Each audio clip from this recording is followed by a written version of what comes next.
The world watched in disbelief as Meghan Markle once again turned the spotlight on herself, but this time, the uproar was unlike anything. What was meant to be her grand re-entry into the streaming world spiraled into a scandal that not only enraged fans but sent shockwaves through the very platform that had once handed her and Prince Harry a multi-million-dollar deal, Netflix. The accusation was simple yet devastating. Meghan had misused the images of her children, Archie and Lili, leveraging their innocence to reignite her waning relevance and, most damningly, to profit from their private. It began with a seemingly harmless teaser, a documentary-style special promising an intimate look at the journey of motherhood, heritage. The trailer, splashed across social media, showed soft filtered clips of Archie running in a sunlit garden and baby Lili giggling in a cradle by the wind. To the casual viewer, it seemed wholesome, even heartwarming.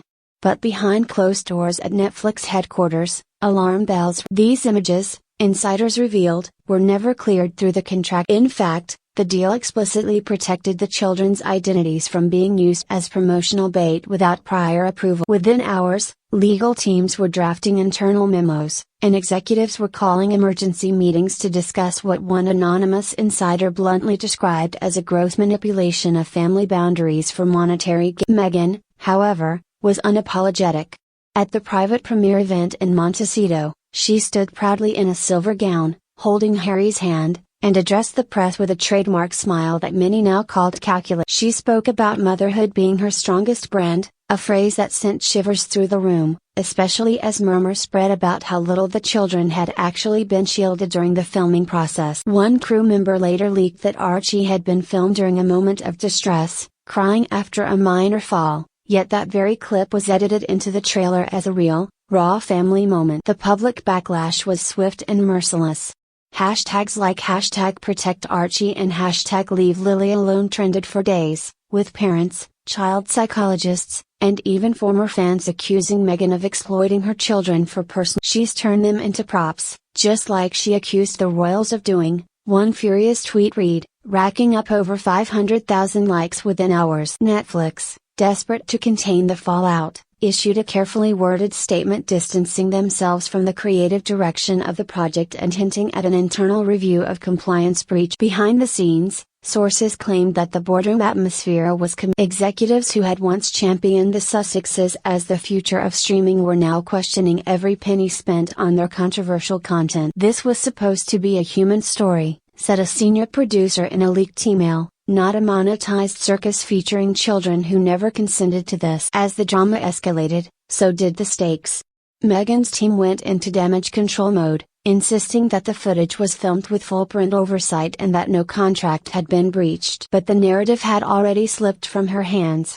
Late-night hosts mocked the couple's brand as royal reality TV gone wrong. Former Palisades snidely commented that this was exactly the kind of chaos the Crown. Even allies in Hollywood began to retreat, quietly cancelling joint appearances and pulling support from planned collab. The breaking point came when Harry, looking visibly strained, made a solo appearance at a veterans charity event in London. Reporters shouted questions about the Netflix scandal, about the children being dragged into another media frenzy, about whether the couple had learned nothing from the very royal pressures they had. Harry offered no comment, but the look in his eyes, tired, conflicted, almost resigned, fueled headlines for a week. Prince in crisis, Harry torn between family and fortune. Meanwhile, Meghan doubled down.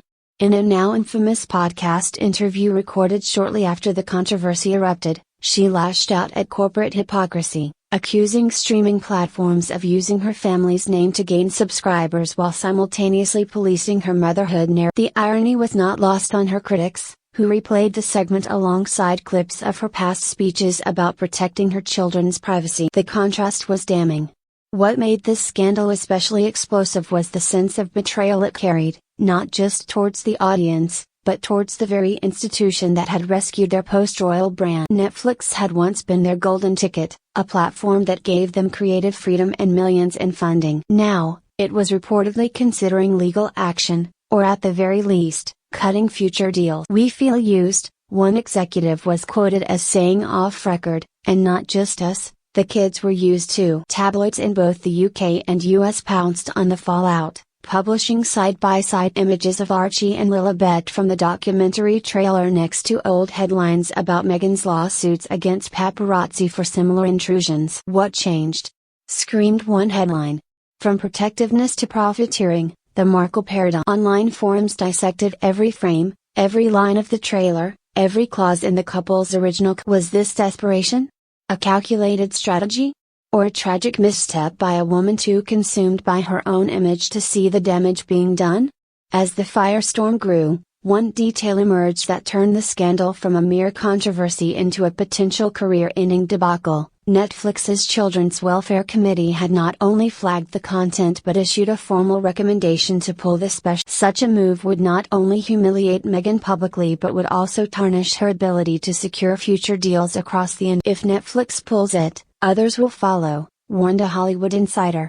She'll be toxic for family-friendly content, and that was her main market. Meghan's response to this looming threat was a late-night phone call to her inner circle, described by one source as a war council. Ideas were floated, issuing a heartfelt apology, blaming miscommunication, even releasing unseen footage to prove the children were happy and safe. But every option carried risk.